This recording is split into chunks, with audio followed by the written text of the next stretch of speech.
ஒரு முஸ்லீம்க்கு என்ன லட்சியம்? எதுக்காக தர்மம் பண்றோம்? சொர்க்கம் வேணுங்கிறதுக்கு தானே. எதுக்கு உறவுகளை தேடி பிடிக்கிறோம்? சொர்க்கம் வேணுங்கிறதுக்கு தானே. எதுக்கு வாழ்நாள் பூரா போய் பேசாம இருக்கணும்னு நினைக்கிறோம்? சொர்க்கம் வேணுங்கிறது தானே. எது நல்லது எதுக்கு செய்யறோம்? ஏழைகளுக்கு தானம் தர்மம் செய்யறோம், எல்லா குடும்பத்தை பராமரிக்கிறோம், ஓடுறோம், உழைக்கிறோம், எல்லாமே செய்யறோம். எதுக்காக செய்யறோம்? சொர்க்கம். ஒரு நாள் இறந்துருவோம்.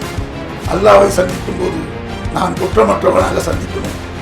நான் அல்லாஹ்வை சந்திக்கும் போது யா அல்லாஹ் உன்னுடைய கட்டளை நான் பேணி நடந்தேன், நான் இந்த நல்லதெல்லாம் செய்தேன், எனக்கு சொர்க்கத்துக்கு கொடுன்னு கேட்கறதுக்கு தானே. அது எல்லாத்தையும் ஒன்னா சேர்த்து அல்லாஹ் இந்த நோன்பு மாசத்துல கொடுத்துட்டானே, நாம எதை புறக்கணிக்கணும்?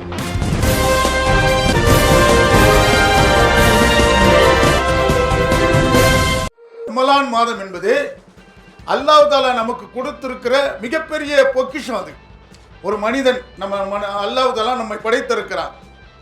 ஏன் படைத்தான்?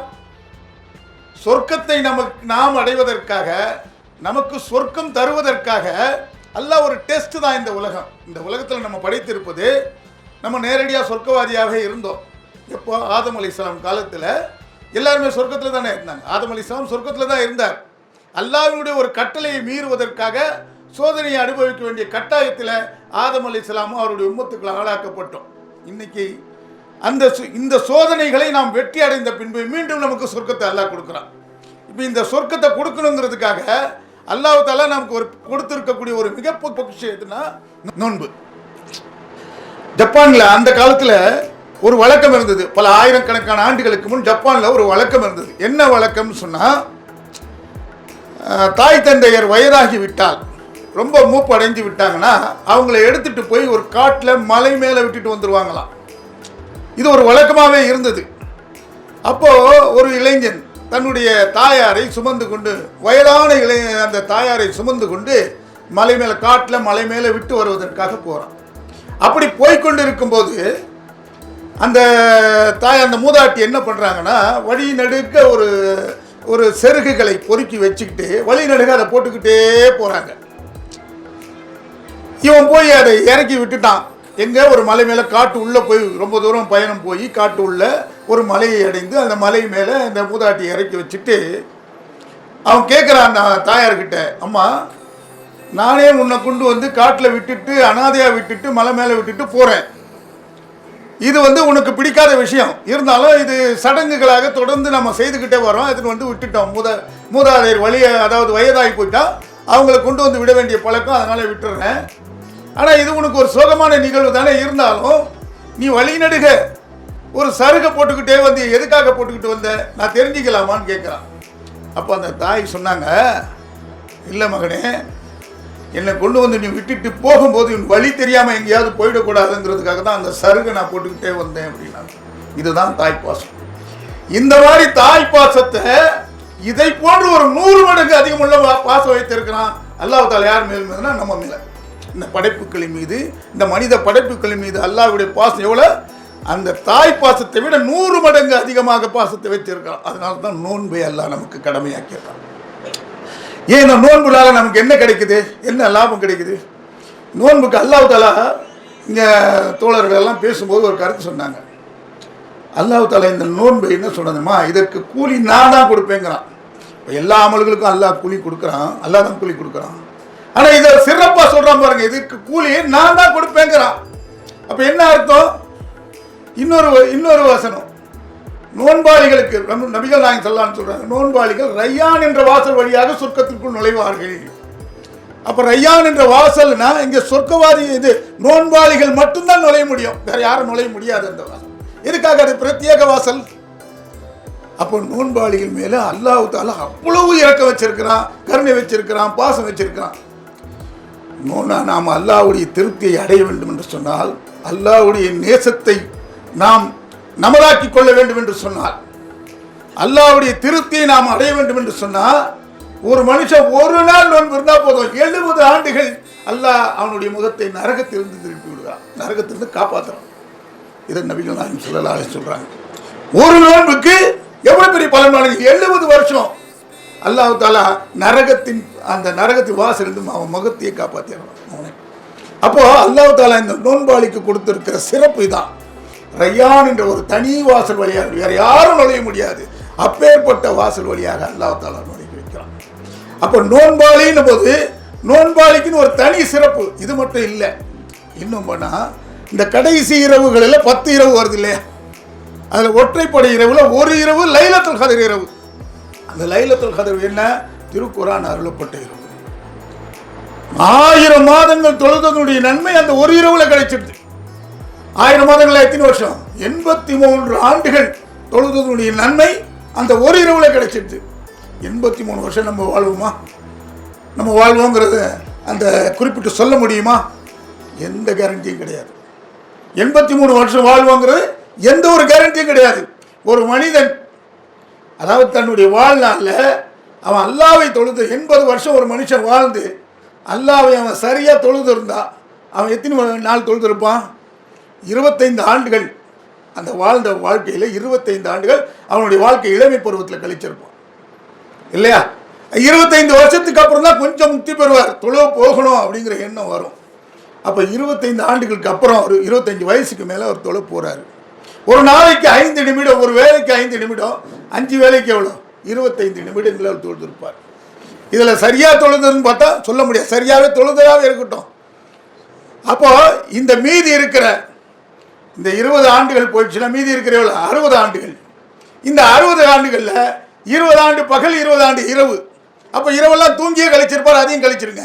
மீதி எத்தனை இருக்கு? மீதி ஒரு 20-30 ஆண்டுகள். இந்த 30 ஆண்டுகள்னு வச்சுங்க, ஒரு நாளைக்கு 20 நிமிடம் 25 நிமிடம் தான் ஒரு தொழுகையில் அல்லாவை நினைக்கிற நேரம். அப்போ மொத்தத்தில் ஒரு 80 ஆண்டுகள் வாழ்ந்து மூத்தான ஒரு மையத்தை அல்லாவை எவ்வளவு நான் தொழுதுன்றா 3 மாதம் தான் தொழுதுருக்காரு. அப்போ இந்த 3 மாதம் தொழுதவருக்கு அவர் 80 ஆண்டுகள் வாழ்ந்தா தான் அது தொழுதிருக்க முடியும். ஆனால் நம்ம எத்தனை ஆண்டுகள் வாழ போகிறோன்னு கேரண்டி இல்லை. சில பேர் 30, 40, 50, 60, 70, இன்னைக்கு 70க்கு அப்புறம் தாண்டது ரொம்ப கஷ்டம். அப்படி ஒரு சூழ்நிலையில் அல்லாஹ் தஆலா 83 ஆண்டுகள் தொழுதனுடைய நன்மை ஒரு இரவுல கிடைச்சிட்டுன்னு சொன்னால் எத்தனை இரவுகள் நம்ம கண் விழிச்சு வேஸ்டாக்கியிருப்போம். உறவுக்கார திருமணத்தில் போயிருப்போம், கண் விழிச்சிருப்போம். வீட்டில் டிவி பார்த்து கண் விழிச்சிருப்போம். சொந்த பந்தங்கள் வந்திருந்தா அவங்களோட பேசிக்கிட்டே நேரத்தை கழிச்சிருப்போம். எவ்வளோ நேரங்களை வீணாக்கியிருப்போம்.